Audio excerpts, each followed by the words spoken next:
আসসালামু আলাইকুম এভরিওয়ান। শুভ নববর্ষ। আপনারা কেমন আছেন? আশা করি আল্লাহর অশেষ রহমতে খুব ভালো আছেন।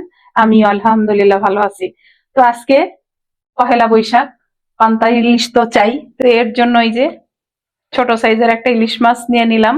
বড় সাইজ ইলিশ মাছ পেলাম না, কারণ যুদ্ধের কারণে বাংলাদেশ থেকে নাকি মাছ আসে না। এই যে মাছটাকে কেটে ধুয়ে পরিষ্কার করে রেডি করে নিছি। এখন আমি এটাতে মশলা মাখাবো। প্রথমে দিয়ে দিব স্বাদ মতো লবণ। আর আজকে তো আমাদের পান্তার সাথে ইলিশ চাই, তাই না? তো প্লিজ আমার ভাই বোনেরা, এখন দিব হলুদ গুঁড়া। আজকের এই রেসিপি যদি একটু ভালো লাগে তাহলে অবশ্যই আমার চ্যানেলটাকে সাবস্ক্রাইব করবেন, লাইক করবেন, শেয়ার করবেন এবং কমেন্টস করবেন। এখন দিব হাফ চামচ মরিচ গুঁড়া। আর কোনো মশলা লাগবে না। এখন এটাকে ভালোভাবে হাত দিয়ে মেখে নিব। মশলাটা মেখে নিলাম। আজকে পহেলা বৈশাখে তো আপনারা অবশ্যই বাসায় খাবেন বা মেলাতে যাবেন, বাহিরে যাবেন।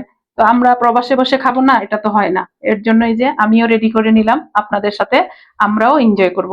সাথে এই যে 4-5টা রসুনের কোয়াও নিয়ে নিলাম। এই যে মাছটা মাখানো হয়ে গেল।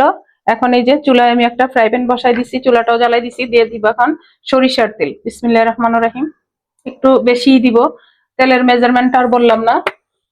এটা আমার ননদ নিয়ে আসছে, একেবারে খাঁটি সরিষার তেল দিয়ে আজকে মাছ ভাজা করব। এই যে তেলটা গরম হয়ে গেছে। প্রথমে মাছগুলো দিয়ে দিব। বিসমিল্লাহির রহমানির রহিম।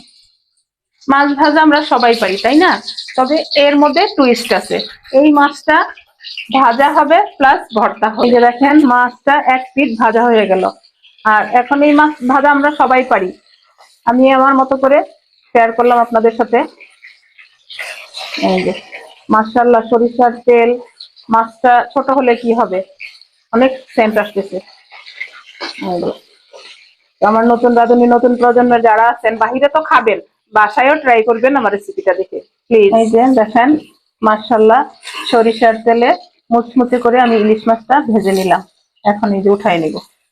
এই যে দেখেন লেজ আর মাথাটা এইভাবে মিডিয়াম আঁচ দিয়ে আমি ভালোভাবে ভেজে নিলাম, একেবারে মুচমুচে করে। এই পর্যায়ে আমি 10-12টা শুকনো মরিচ এই তেলেই তেলে নিব বা ভেজে নিব। যে কালো হয়ে গেল, এই সেম তেলে এই যে প্রথমে রসুনের কোয়াটা দিয়ে দিব। আর এখানে 3টা পেঁয়াজ কুচি। পেঁয়াজটাকে একটু লাল করে ভেজে নিব। পেঁয়াজটা ভাজা হয়ে গেল, এখন নামাই নিব। নামায়া আমি পান্তা ইলিশের জন্য ভর্তাটা রেডি করে নিব। এখন মাছ ভর্তাটা প্রথমে করে নিব। এর জন্য কাটাগুলা বেছে নিব মাছের।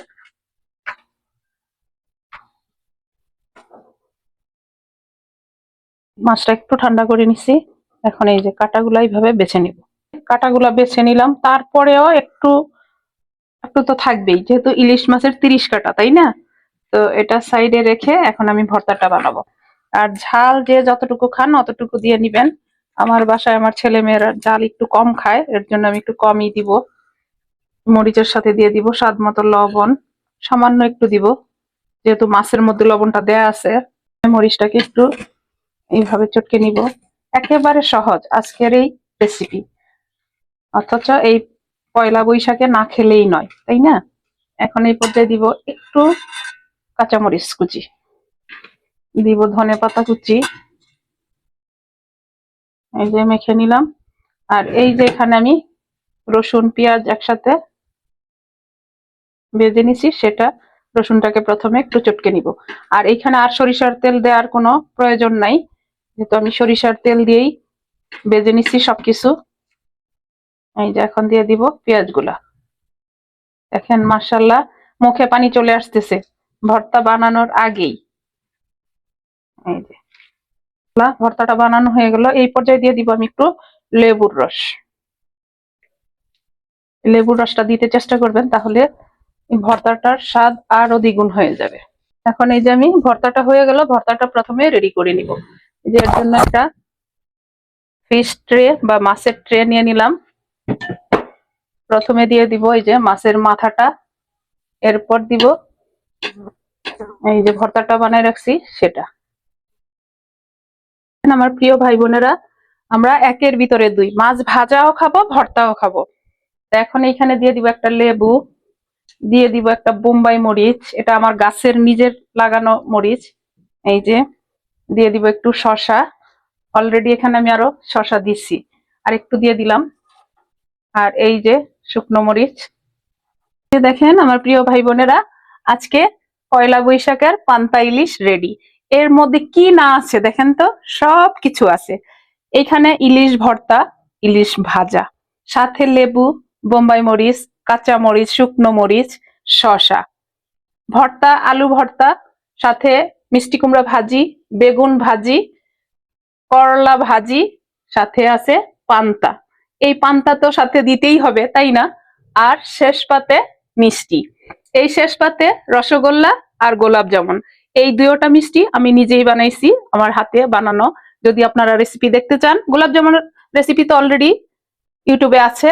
আর যদি রসগোল্লা রেসিপিটা দেখতে চান আমাকে জানাবেন, আমি চেষ্টা করব দেখানোর জন্য। সাথে নিয়ে নিলাম মাটির গ্লাসে পানি। তো এখন আমরা তো সবাই মিলে এনজয় করব। আপনারাও আমার রেসিপিটা ফলো করে বানান, বাসার সবাইকে নিয়ে এনজয় করেন। তো যাই হোক, এই পহেলা বৈশাখের পান্তা ইলিশ রেডি করে নিলাম। আমি আপনাদের কাছ থেকে বিদায় নিব, আবার নতুন কোনো রেসিপি নিয়ে আসব। আল্লাহ হাফেজ, শুভ নববর্ষ।